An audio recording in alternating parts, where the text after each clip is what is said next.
केवल भक्ति मार्ग में आ जाना अच्छी बात है, पर भक्ति के दो पुत्र हैं, ज्ञान और वैराग्य। उनके बिना यदि आप भक्ति मार्ग में जाओगे तो आप कभी ना कभी फिसल सकते हो, कभी ना कभी रुकावट आ सकती है। और ज्ञान और वैराग्य इतने कठिन मार्ग नहीं है, ज्ञान और वैराग्य इतने बड़े कठिन नहीं है जितना आपको लगते हैं। ज्ञान का मतलब बहुत स्पष्ट है, सही और गलत की पहचान को ही ज्ञान कहते हैं। ज्ञान का मतलब बहुत नॉलेज ले लेना नहीं होता, बस सही और गलत क्या है इतना विवेक बुद्धि आ जाना, इसी को ज्ञान कहते हैं। और वैराग्य का मतलब सब छोड़ देना नहीं होता, वैराग्य का मतलब सबसे विरक्त हो जाना नहीं होता। वैराग्य का मतलब सबके बीच रहते हुए भी उसके प्रति आसक्ति ना होना, उसको वैराग्य कहते हैं। हम कथा वक्ता हैं, हम सब जगह जाते हैं, हर प्रकार के लोगों से मिलते हैं, हर प्रकार की वस्तु, हर प्रकार का भोग हमारे सामने आता है, पर उसके प्रति इच्छा ना होना, इसी को वैराग्य कहते हैं। विदेश भी जाते हैं, सब जगह घूमते हैं, जो एक भोगी व्यक्ति, संसारी व्यक्ति कर सकता है वो सब हमारे सामने भी प्रस्तुत होता है, पर सामने प्रस्तुत होते हुए भी उसको ना करना, यही वैराग्य। सूरदास जी की पंक्ति में हर कथा में गाता हूं, तजोरे मन हरि विमुखन को संग, जाके संग कुमति उपजत है, जाके संग कुमति उपजत है, पड़त भजन में भंग। हाँ, पड़त भजन में भंग, तजोरे मन हरि विमुखन को संग, तजोरे हरि विमुखन को संग। उन सब भावों का, उन सब वस्तुओं का त्याग करना है जिनसे ठाकुर जी की भक्ति कम होती। प्याज और लहसुन खाना पाप नहीं है, आपको नरक नहीं जाना पड़ेगा उसके बदले, पर अगर आपके चित्त में प्रेम भक्ति है और आप इन तामसी वस्तुओं का यदि बहुत सेवन करते हैं तो प्रेम लक्षणा भक्ति कम हो जाएगी। आपके मन में त्याग की स्थिति है, आप बहुत जल्दी डिटैच हो जाते हैं चीजों से, लेकिन आप तामसी वस्तुओं का सेवन करते हैं तो आपके डिटैचमेंट की जो स्थिति है वो नष्ट होती चली जाएगी। साधक स्थिति, भक्त स्थिति हमारी कम होती है इन सब वस्तुओं के सेवन, इसलिए उसको मना किया गया। वो सब भाव वर्ज्य बताए गए हैं भक्ति मार्ग में जिनसे ठाकुर जी की प्रेम लक्षणा भक्ति कम होती हो, इसलिए उन्हीं भावों में। हम पैंट पहन के क्यों नहीं करते कथा, हम टी शर्ट पहन के क्यों नहीं आते कथा में, बगलबंदी क्यों पहनते हैं, धोती ही क्यों पहनते हैं। ठाकुर जी की प्रसादी बनाने वाले को भी हम यही क्यों कह रहे हैं कि धोती पहन के बनाओ। हम आप लोगों से भी क्यों निवेदन कर रहे हैं कि कम से कम तिलक लगाओ, कंठी माला गले में धारण करो। ये वैष्णव वेश धारण करने से भी आपका संग सुधरता है, आपका मन सुधरता है, आपकी भावना शुद्ध होती है, तामसिकता से आप बचते हो, इसलिए बहुत जरूरी है ये सब। तो वैराग्य का मतलब सब छोड़ देना नहीं होता, वैराग्य का मतलब सबके बीच रहते हुए भी उसके प्रति आसक्ति ना होना, इसको वैराग्य कहते हैं। ये भक्ति के दो पुत्र हैं, ज्ञान और वैराग्य। जब तक ये चित्त में नहीं आएंगे भक्ति महारानी प्रसन्न नहीं रह सकती, इसलिए इन दोनों को चित्त में धारण करो। नारद जी महाराज ने देखा कि ज्ञान और वैराग्य दोनों वृद्ध हो गए, तो नारद जी महाराज ने प्रयास किया कि ज्ञान और वैराग्य को युवा कैसे किया जाए। संतों से पूछा, लेकिन कोई भी इसका प्रमाणित उत्तर नहीं दे पाए। तब नारद जी महाराज आज सनत कुमारों से पूछते हैं कि भक्ति के पुत्र ज्ञान और वैराग्य युवा कैसे होंगे, कृपा करके मुझे बताओ। बहुत सावधानी से सुनना, भक्ति हम सबके चित्त में है, पर ज्ञान वैराग्य पुत्र नहीं है हमारे पास। भक्ति के पुत्र वो कैसे आएंगे, उसी का उपाय यहां पर सनत कुमार बता रहे हैं। और सनत कुमार कहते हैं ज्ञान वैराग्य की पुष्टता के लिए, ज्ञान वैराग्य के लिए, युवावस्था के लिए क्या करना है, सत्कर्म सूचको नूनम ज्ञान यज्ञ स्मृतो बुधै श्रीमद्भागवतालाप सतुगीत सुखादिभिः। बोले भक्ति के सहित ज्ञान और वैराग्य को यदि चित्त में युवान करना है तो भागवत की कथा सुनो। श्रीमद् भागवत की सप्ताह कथा को ध्यान पूर्वक एक एक शब्द को श्रवण करो। सप्ताह पूर्ण होते क्या होगा, आपके चित्त में भक्ति के पुत्र ज्ञान और वैराग्य दोनों युवा हो जाएंगे। विवेक बुद्धि जागृत हो जाएगी, सही गलत में पहचान अपने आप प्रकट हो जाएगी, अपने आप डिटैच होना शुरू कर दोगे। देखिए, डिटैचमेंट का मतलब केवल किसी वस्तु व्यंजन व्यक्ति से दूर हो जाना नहीं होता। डिटैचमेंट का मतलब और क्या होता है, विरक्ति का मतलब और क्या होता है। आपके घर में कुछ ऐसी वारदात हो गई, भगवान ना करे कुछ हो, ऐसा कुछ हो गया जिसके कारण आप बहुत विचलित हो गए। विचलित आप कब होगे, परेशान आप कब होगे, जब आपके चित्त में विरक्ति नहीं होगी। लेकिन कथा आपको ऐसा बना देगी कि फिर चाहे जीवन में जो हो जाए, आपकी लाइफ के साथ चाहे जो कुछ हो जाए, आप उससे टूट नहीं सकते, आप उससे परेशान नहीं हो पाओगे। व्यक्ति टूट जाता है, गिर जाता है, बिखर जाता है और फिर कोसता है ठाकुर जी को, मेरे साथ ये क्या हो गया। ये वही व्यक्ति करता है जो आध्यात्मिक नहीं है। लेकिन आध्यात्मिक व्यक्ति कभी टूटता नहीं, कभी बिखरता नहीं, कभी परेशान नहीं होता। वो अपनी जीवन में आने वाली परिस्थितियों से जूझना सीख जाता है और ये भागवती सिखाती है उसको। सुदामा जी महाराज के जीवन में नहीं आई थी, बहुत विषम परिस्थितियां आई। मीराबाई के जीवन में नहीं आई, बहुत विषम परिस्थितियां आई। अरे कहां तक कहें, जिस पति से विवाह हुआ मीराबाई का, बस वे ही एक सपोर्टर थे उनके ससुराल पक्ष में, और कोई सपोर्ट नहीं करता था मीराबाई को। वे भी कुछ महीनों बाद ही भगवत धाम चले गए। अकेली मीराबाई रह गई अपने परिवार में, लेकिन फिर भी कभी टूटी नहीं मीराबाई, अपने ठाकुर जी की भक्ति करती हैं। राणा ने, उनके देवर ने जब राजपाट संभाला मेवाड़ का, तो मीराबाई के लिए बोले कि ये बहुत चरणामृत पीती है, इसको विष पिला दो। विष भेज दिया, विष तक पान किया। ठाकुर जी को हरण करवाने के लिए ना जाने क्या क्या किया। मीराबाई के चरित्र पर, मीराबाई के उनके स्वभाव पर, उनके चरित्र पर उंगली उठाने के लिए मन चले लोगों तक को भेजा उनके कक्ष में, पर मीराबाई कभी टूटी नहीं, लड़ती रही, क्योंकि उनका विश्वास प्रगाढ़ है। उनकी भक्ति इतनी चित्त में जागृत हो चुकी है कि वो इन सब परिस्थितियों से परेशान नहीं होते। एक बात कहें, साधक की, भक्त की परेशानी ये नहीं होती कि मेरी जॉब नहीं लग रही है, या मेरे पैसे मैं इतने नहीं कमा पा रहा, बच्चे मेरी सुन नहीं रहे, या मेरे मन चाहे काम नहीं बन पा रहे। उसकी परेशानी का एक ही काम होता है, एक ही कारण होता है, क्या, वृंदावन जाने का मन हो रहा है, जा नहीं पा रहा, कथा सुनने का मन हो रहा है, मैं पहुंच नहीं पा रहा, सेवा करने की बहुत इच्छा हो रही है पर ठाकुर जी सेवा करा नहीं रहे। उसकी यही पीड़ा रहती है। मीराबाई की पीड़ा ये नहीं है कि उनकी ननद, उनके देवर, उनकी सास, उनका पूरा परिवार उनका विपक्षी है। उनकी पीड़ा केवल यही है कि नाथ, मैं वृंदावन कब जाऊंगी, मैं आपके उस धाम का दर्शन कब करूंगी।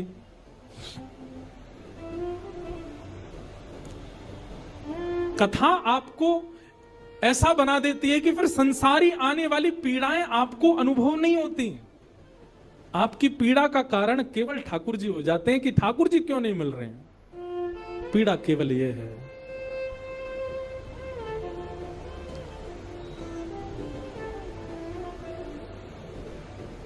मीराबाई का एक पद, वैसे तो सारे पद ही मीराबाई के बहुत अच्छे हैं, एक से एक पद है मीराबाई के। बंधुओं, कभी मीराबाई के, आज विपराग जी मुझको बोल रहे थे कि महाराज जी अगले वर्ष जब चंडीगढ़ में कथा हो, इसका मतलब अगले वर्ष भी आएंगे हम।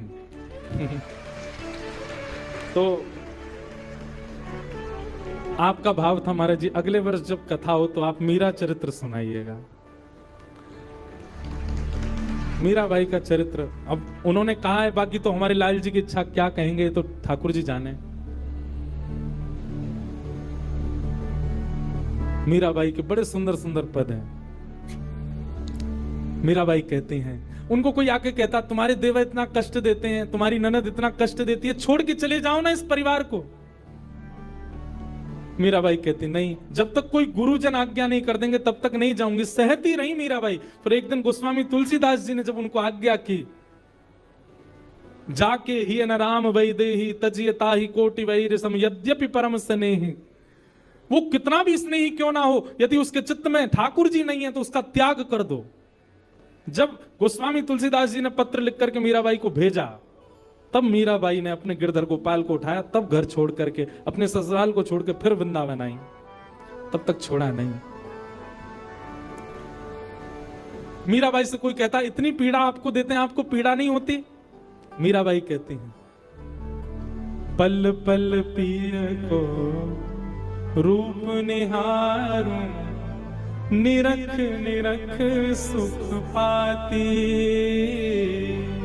पल पल पिय रूप निहारूं, निरख निरख सुख पाती। मीराबाई कहती है पीड़ा तो देते हैं, पर जैसे ही पीड़ा आती है ना, तो पीड़ा आने पर मुझको लगता है कि ये मेरे साथ ऐसा क्यों कर रहे हैं।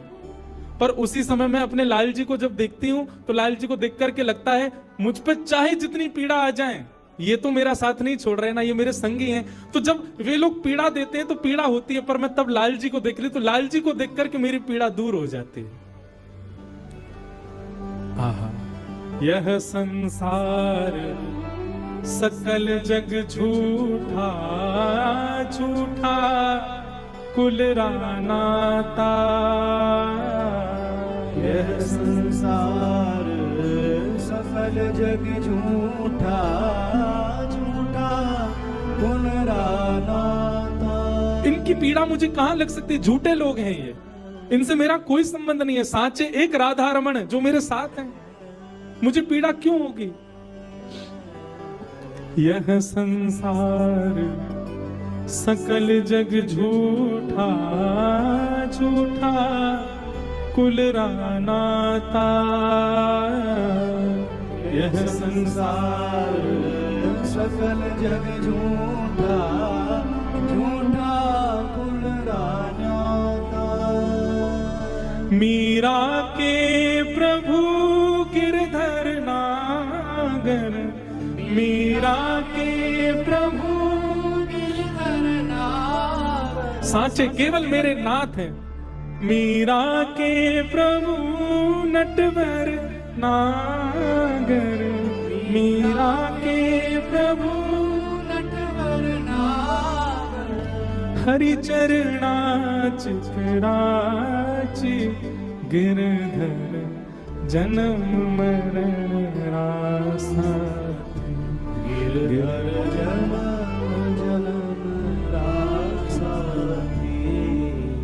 मीराबाई गा रही हैं, हम भी गाएं। गिरधर जन्म मरण रासा थे, गिरधर जन्म मरण रासा थे। गिरधर जन्म मरण रासा थे, गिरधर जन्म मरण रासा थे। ओ आए नाय बिसरू में दिन राती, ओ आए नाय बिसरू में दिन राती। ओ आए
निहारूं निरख निरख सुख पाती, पल पल पियो रूप निहारो, निरख निरख सुख पाती। दोय कर जोड़ा अरज करूं छू, दोय कर जोड़ा अर्ज करूं छू, दोय कर जोड़ा अरज करूं छू, दोय कर जोड़ा अर्ज करूं छू। सुन लीजो मारी बाती, गिरधर जन्म मरण रास्ता, गिरधर जन्म मरण रासा, गिरधर जन्म मरण रास्ता, गिरधर जन्म मरण रासा।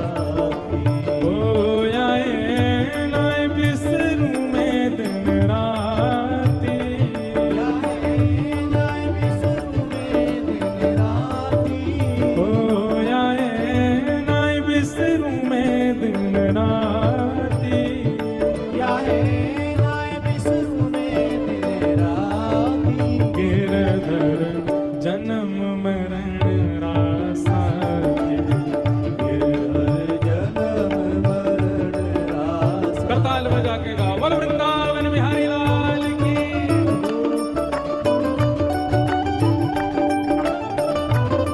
श्री राधा रमण लाल की।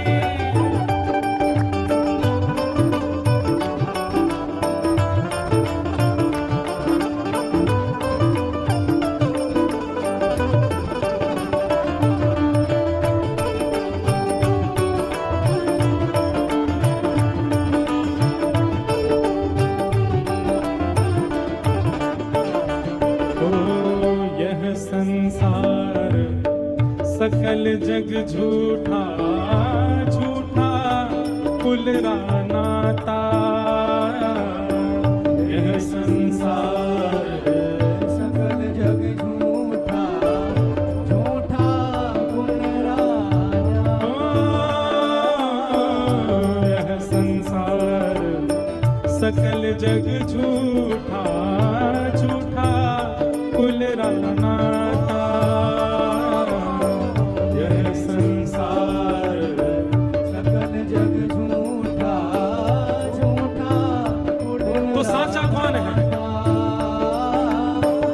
मीरा के प्रभु गिरधर नागर, मीरा के प्रभु, गिरधर नागर, मीरा के प्रभु नटवर नागर, मीरा के नटवर नागर। ओ हरि चरणा चितराची, गिरधर जन्म मरण रासा, गिरधर जन्म मरण रासा, गिरधर जन्म मरण रासा, गिरधर जन्म मरण गाओ भाव से।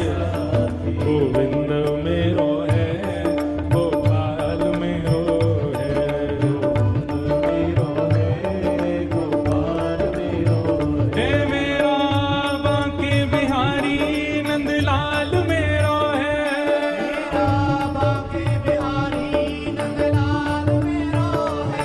राधा रमण बिहारी गोपाल मेरो है, राधा रमण बिहारी गोपाल मेरो है। ओ प्यारो गिरिवर धारी गोपाल मेरो है, गिरधारी गोपाल मेरो है। ओ प्यारो गिरिवर धारी गोपाल मेरो है, गिरधारी गोपाल मेरो है। ओ राधा वल्लभ बिहारी नंदलाल मेरो है, राधा वल्लभ बिहारी गोपाल मेरो है। हे राधा रमण बिहारी गोपाल मेरो है। राधा रमण बिहारी गाओ, गोपाल भुजा उठा के हे गोविंद मेरो है गोपाल मेरो है गोविंद मेरो है गोपाल मेरो हाँ गोविंद मेरो है गोपाल मेरो है गोविंद मेरो है गोपाल मेरो ओ प्यारो कुंज बिहारी नंद लाल मेरो है कुंज बिहारी नंदलाल मेरो हे राधा मोहन बिहारी नंदलाल मेरो है राधा मोहन बिहारी नंदलाल मेरो हे राधा वल्लभ बिहारी गोपाल मेरो है राधा वल्लभ बिहारी गोपाल मेरो ओ राधा रमण बिहारी नंदलाल मेरो है बिहारी नंदलाल मेरो हे गोविंद मेरो है गोपाल मेरो है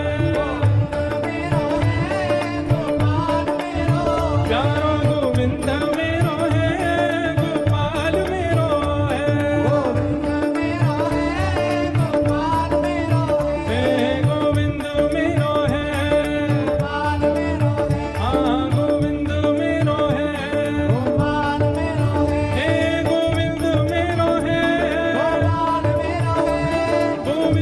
मेरो है गोपाल मेरो हे गोविंद मेरो है गोपाल मेरो हाँ गोविंद मेरो है गोपाल मेरो हे गोविंद मेरो है गोपाल मेरो गोविंद मेरो है हे गोविंद मेरो है हाँ गोविंद मेरो है हाँ गोविंद मेरो है हे गोविंद मेरो है हे गोविंद मेरो है हे गोविंद मेरो है हे गोविंद मेरो है हे गोविंद मेरो है हाँ गोविंद मेरो है हाँ गोविंद मेरो है हे गोविंद मेरो है हे गोविंद मेरो है हे गोविंद मेरो है हाँ गोविंद मेरो है हे गोविंद मेरो है हाँ गोविंद मेरो है जय जय श्री राम जय जय श्री राम जय जय श्री राम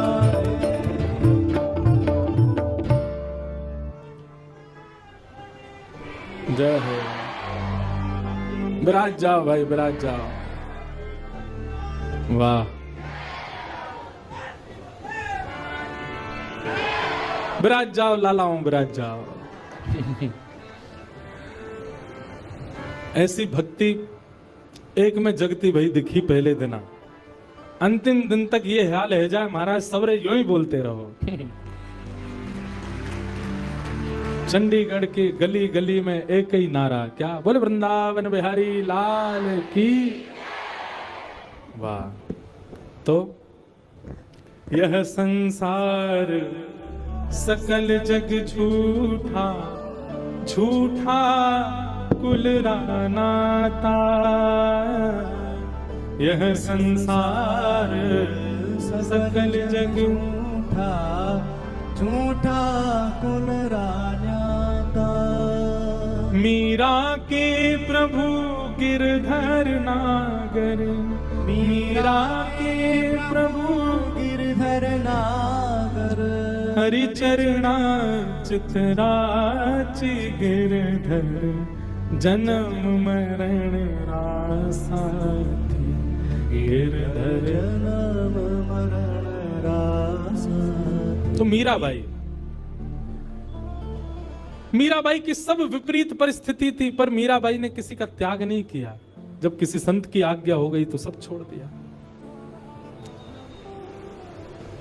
तो कथा जो है हमको कैसा बनाती है कि फिर संसार के अर्थ तो आएंगे जीवन में लेकिन आपको अनुभव नहीं होगा उनका अभी संसारी व्यक्ति का स्वरूप कैसा होता है कि दाल में नमक नहीं है तो वो एक ही रोटी खाएगा फिर लेकिन आध्यात्मिक व्यक्ति का स्वरूप कैसा हो जाता है कि जैसा बना है इतना मिल जाए कि हमसे भजन ना छूटे वो पा ही लेगा आध्यात्मिक व्यक्ति व्यवस्थाएं नहीं देखता फिर आध्यात्मिक व्यक्ति को यह लगता है कि चाहे जैसा हो ठीक है, सब में हम राम राम तो बच पाएंगे, हम ठाकुर जी को स्मरण तो कर पाएंगे, जैसी है ठीक है, हमको स्वीकार है।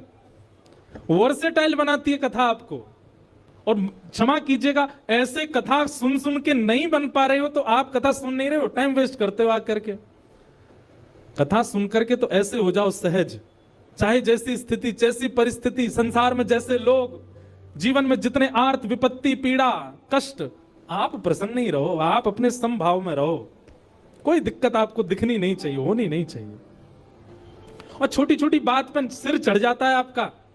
ठाकुर जी मन में विचार करेंगे जाते मैं कैसे मिलूं, जो नेक नेक सी बात पे तो या को मूड चढ़ जाए, और मेरो तो स्वभाव है खेलना, और मैंने कहीं जाके या तो नेक खेल कर दियो सो ही रोने लगेगा।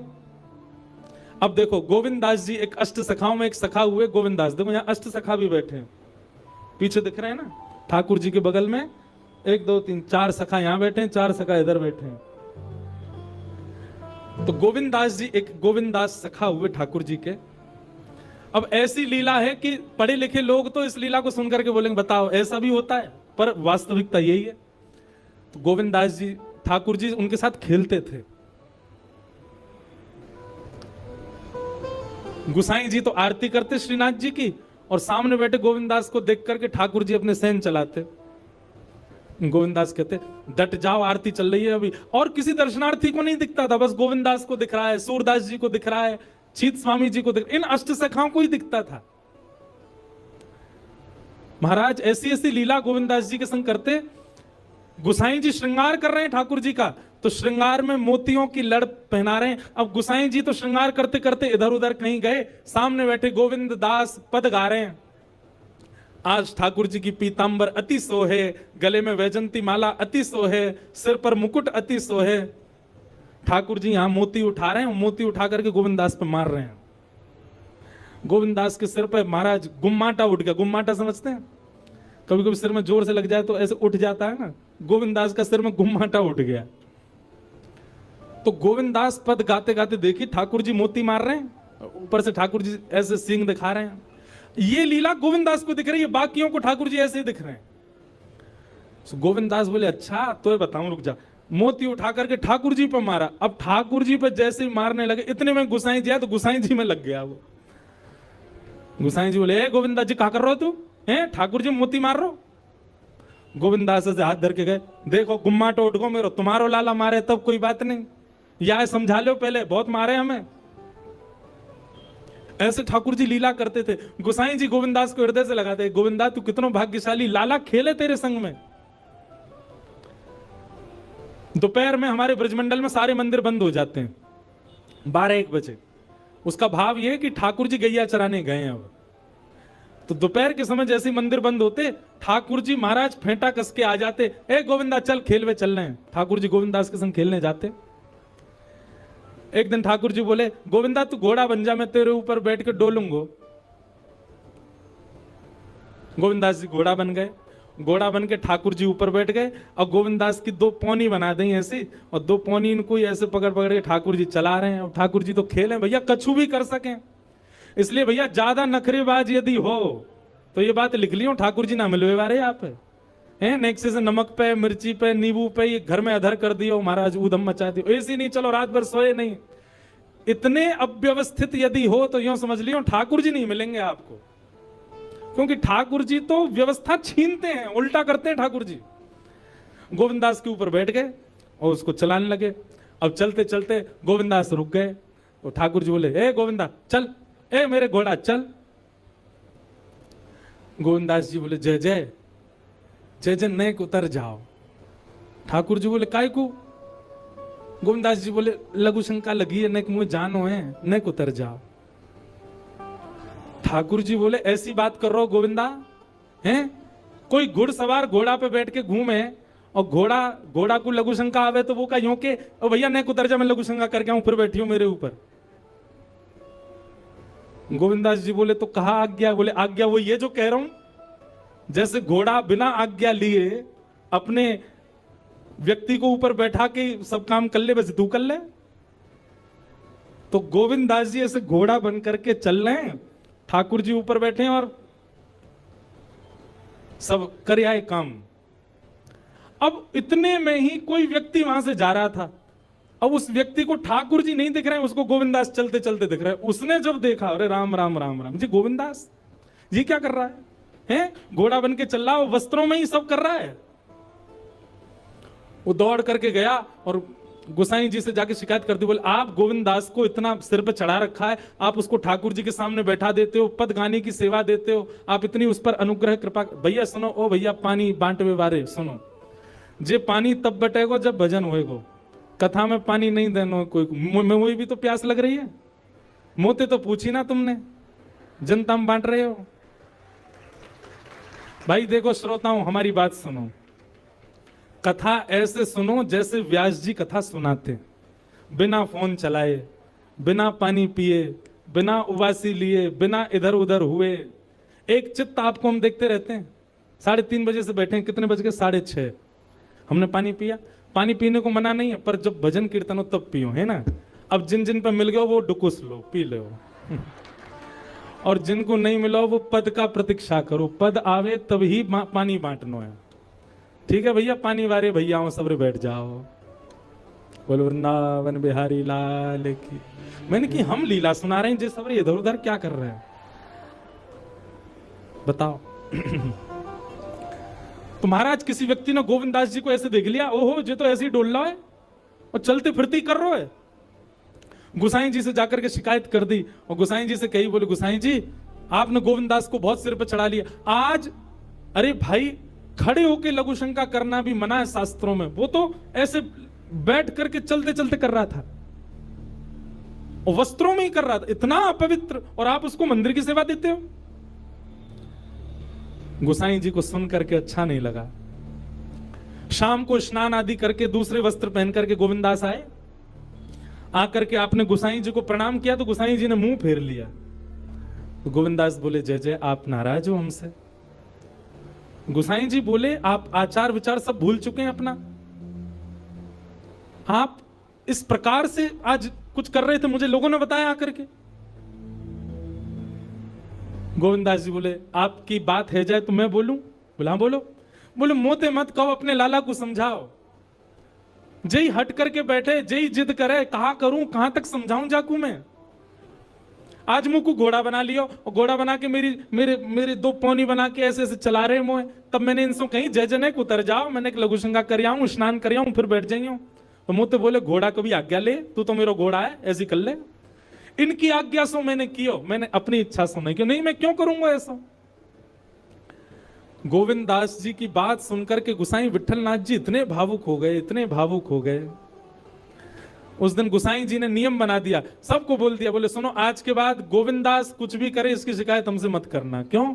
गोविंदास अपनी इच्छा से कुछ नहीं करता, जय जय कराते हैं उससे, ठाकुर जी कराते हैं उससे, इसलिए गोविंदास की। तो ये कथा हमने क्यों सुनाई आपको? ये कथा हमने उन लोगों को सुनाई है जिनके नखरे बहुत हैं, जो देहाभिमान शून्य नहीं है, जिनका देह इतना अभिमानी हो चुका है कि उस देह के अकॉर्डिंग यदि कुछ ना मिले तो वो विचलित हो जाते हैं। उस देह के हिसाब की अगर कोई वस्तु ना मिले तो वो ऐसे हो जाते हैं, मतलब लड़ लेंगे किसी से, कुछ भी कर देते हैं। इतना ज्यादा देहाभिमानी व्यक्ति यदि हो गया, ठाकुर जी उसको नहीं मिल सकते। घर में जो बने प्रेम से पाले, जैसी व्यवस्था मिले प्रेम से सहले, जैसा व्यक्ति मिले, जैसा व्यवहार मिले, जैसा आपके साथ होवे, सबको स्वीकार कर ले वे। ठाकुर जी वास्तव में, ठाकुर जी विपरीत स्थिति देख के आपको चेक करते हैं कि ये अब विचलित होगा कि नहीं। हमारा विचलन ठाकुर जी को संकेत कर देता है कि हम उनके योग्य नहीं हैं। इसलिए भैया, परीक्षा आने पर सिर पकड़ के वही बालक बैठता है जो पढ़ता नहीं है, लेकिन जो पढ़ा लिखा बालक होता, अच्छे से जिसने अध्ययन किया, वो तुरंत कलम उठा के लिखना शुरू कर देता है। ऐसे ही आध्यात्मिक व्यक्ति है। आध्यात्मिक व्यक्ति कथाओं में जाकर के सत्संग सुनकर के वो इतना देहाभिमान शून्य हो चुका है कि जीवन में आने वाली विपरीत अवस्था रूपी परीक्षा, उसको देख करके वो सिर पे हाथ नहीं धरता, परेशान नहीं होता, उसका हल करता है, उससे निवृत्त होता है। इसलिए कथा सुनने के बाद कथा ने आपको स्वीकार किया, इसका एक प्रमाण यह है कि फिर आपके साथ जो हो आप उसमें विचलित नहीं होइएगा। अगर आप विचलित होते हैं, अगर विचलन आपके चित्त में आ जाती है, तो इसका मतलब अभी कथा सुनने में, भक्ति करने में, भजन करने में कहीं चूक आप कर रहे हो। सूरदास जी का एक बहुत अच्छा पद है, पूरा मुझे अभी याद नहीं, मैं एक दिन सुनाऊंगा, एक पंक्ति सुना दूं। सूरदास जी कहते हैं, जैसे राखो तैसे रहूं, जैसे राखो तैसे रहूं, जानत हो सुख दुख सब जन के। आप सब जानते हो ठाकुर जी, मैं अपने आप क्यों बताऊं आपको कि मुझे क्या दीजिए क्या मत दीजिए। जानत हो सुख दुख सब जन के, मुख से कछु न कहो, जैसे राखो तैसे रहूं। लिख लीजिएगा, भक्ति आपको स्वीकार करना सिखाती है। परिस्थिति, व्यक्ति, वातावरण सबको स्वीकार करना सिखा देती है। आप हर स्थिति में रमने लग जाते हो, फिर आप विचलित नहीं होते। और कहीं विचलन होती है तो आपकी भक्ति में कहीं चूक है। इसलिए भैया ठाकुर जी के लायक बनो, और ठाकुर जी के लायक बनने के काजे हर प्रकार की स्थिति को सही है सह लीजिए। तो ज्ञान और वैराग्य भक्ति भागवत से प्राप्त होंगे, और भागवत आपको ऐसे मॉडिफाई कर देगी कि फिर आपको फिर संसार की किसी स्थिति, परिस्थिति, व्यवस्था, अव्यवस्था से कोई फर्क नहीं पड़ेगा। आप सम हो जाओगे, हर स्थिति में प्रसन्न रहने लग जाओगे। कथा ऐसा निर्माण करेगी। तो नारद जी महाराज को कहा सनत कुमारों ने कि तुम भागवत की कथा कराओ, भागवत की कथा से ज्ञान और वैराग्य युवा हो जाएंगे। तब नारद जी ने पूछा, भागवत की कथा कैसे करानी चाहिए, कहां करानी चाहिए, किससे करानी चाहिए। तब यहां पर सनत कुमारों ने एक एक बात बताई। बोले सबसे पहले सुंदर बैठने की व्यवस्था करो, जितने ज्यादा से ज्यादा वैष्णव कथा में आ सकें उतना ज्यादा से ज्यादा प्रचार प्रसार करो। कथा कराना कैसे चाहिए सुनो, सब नियम बताएं भागवत जी ने। दूसरा, एक सुधी व्यास को ढूंढो। व्यास कैसा होना चाहिए? बोले विप्र होना चाहिए। सबसे पहली बात, ब्राह्मण होना चाहिए। देखिए एक बात हम आपसे निवेदन करें, इस मंच से हम बोल सकते हैं, हम कोई जातिवाद पर नहीं बोल रहे, हम तो और बोलते हैं कथा में कि जात पात पूछे नहीं को, हरि को भजे सो हरि को हो। पर कथा कहने के लिए, कथा सुनाने के लिए वक्ता जो हो वो कम से कम विप्र हो। क्यों? क्योंकि आप यदि विप्र से कथा नहीं सुनेंगे तो कथा बहुत कुछ करती है। आपके पितरों को मुक्त करती है, आपके पितरों को निवृत्त करती है, आपके संचित पापों को नष्ट करती है। वो एक विप्र के द्वारा ही हो पाएगा, जो जनेऊ पहनता हो, जो त्रिकाल संध्या करता हो, जो शिखा धारण करता हो, जिसके अंदर विप्र के लक्षण हैं, जो वेद अध्ययन करता हो, उसी से ही आप कथा सुन सकते हैं। सबसे पहला विप्र होना चाहिए। दूसरा, व्याख्यान में कुशल होना चाहिए वक्ता। एक विषय का व्याख्यान करना जानता हो, उदाहरण देख करके आपको समझाना जानता हो। तीसरा, धीर बुद्धि वाला होना चाहिए। कैसा भी प्रश्न कर लो सबके उत्तर देना जानता हो, ऐसा वक्ता हो। वक्ता ऐसा ढूंढिए। फिर तीसरी बात क्या बताई? बोले जितने श्रोता आए सबके लिए कुछ प्रसाद की व्यवस्था, भले ही फल बटे, भले ही मिष्ठान बटे, भले ही नमकीन बटे, कुछ भी थोड़ा बहुत सबको मिलना चाहिए। सबके प्रसाद की व्यवस्था होनी चाहिए। और कथा में जितना ज्यादा से ज्यादा हो सके भगवत चरित्र, भक्त चरित्र, वैष्णव चरित्रों का प्रसंग होना चाहिए। अब आदि आदि गुण और बताएं कि गंगा के समीप में कथा होनी चाहिए यदि श्रेष्ठ कथा हो। नहीं हो सके तो जहां आप रहते हैं वहां सुंदर स्थान ढूंढ, पर विशिष्ट कथा का नियम गंगा के तट पर, यमुना के तट पर, किसी भी सुंदर नदी के तट पर कथा का क्रम होना चाहिए। अब ये उस काल की बात है क्योंकि तब पंडाल नहीं होते थे। तब क्या होता था, गंगा के तट पर घने वृक्ष होते थे, तो वृक्षों के नीचे ही श्रोता बैठते थे, इसलिए गंगा तट को प्रधानता दी। आदि आदि ऐसे सब नियम बताए। फिर कथा सुनने वालों के नियम बताए। कथा सुनने वालों का नियम क्या है? सबसे पहला, वक्ता से पहले आकर के स्थान ग्रहण करें। दूसरा, आपस में चर्चा ना करें। तीसरा, एक आसन में बैठ करके ज्यादा देर हो सके तो कथा श्रवण करें। कभी यूं और एक आसन बताएं, उसको कहते हैं दरिद्रासन। कौन सा आसन? उसमें बैठने से व्यक्ति दरिद्र हो जाता है। ये इसको कहते हैं दरिद्रासन। मैं बैठ ही नहीं सकता ऐसे। ये हम आपके लिए बता रहे हैं, इस आसन में बैठना नहीं, इसके बढ़िया तो ऐसे बैठ लो, पर ये दोनों ऐसे हाथ करके बैठना, ये दरिद्रासन है। इससे दरिद्रता चित्त में आती है, इसलिए ऐसे नहीं बैठना। एक आसन में बैठो, सुख आसन में बैठो। जिस आसन में हम बैठे इसको कहते हैं सुख आसन। अब भाई पांव ही खराब है गए हैं, घुटने में दर्द है तो फिर कुछ रोगियों के लिए कोई बात नहीं, पर एक आसन में बैठ करके कथा सुनो। सोफा वाले कहेंगे हम बैठे तो हैं सोफा पे एक ही आसन में। देखो, आसन कैसा होना चाहिए जिसमें आपका देह कंफर्ट में ना रहे। सोफा वाले आई एम सॉरी, कुर्सी सोफा वालों से आई एम सॉरी, महाराज जी भी सोफा पे ही बैठे, क्षमा। पर कथा कैसे सुननी चाहिए? कंफर्टेबली बैठ करके नहीं। आप जब तक इनकंफर्ट नहीं होगे तब तक वो तपी नहीं माना जाएगा। और सत्य बताएं तो कथा में मन ही तब लगेगा जब आप एक आसन में एक स्थिति में बैठोगे। तो आसन शुद्ध होना चाहिए, वक्ता से पूर्व आ जाना चाहिए। वक्ता जब कहे कीर्तन करो तो सबको कीर्तन करना चाहिए। वक्ता जब बोले तब सबको शांत रहना चाहिए। दूसरी बात, तत्श्रवण प्रपठन विचारण परो भक्त्या विमुच्चेन नरः। कथा जो सुने उसको याद कर लेवे, घर जाकर के उसका मनन चिंतन करे। और तीसरा, मनन चिंतन करके तुरंत अपनी लाइफ में इंप्लीमेंट करे। आपने कथा सुनकर के केवल सुन लिया लेकिन उसको उतारा नहीं जीवन में, तो आपका श्रोता धर्म पूर्ण नहीं होगा। इस प्रकार से श्रोता को कथा सुननी चाहिए। आदि आदि सब भाव बताए गए, कथा कैसी सुननी चाहिए, कैसे सुनानी चाहिए, सब बातों को बताते हुए यहां पर फिर सनत कुमार कहते हैं,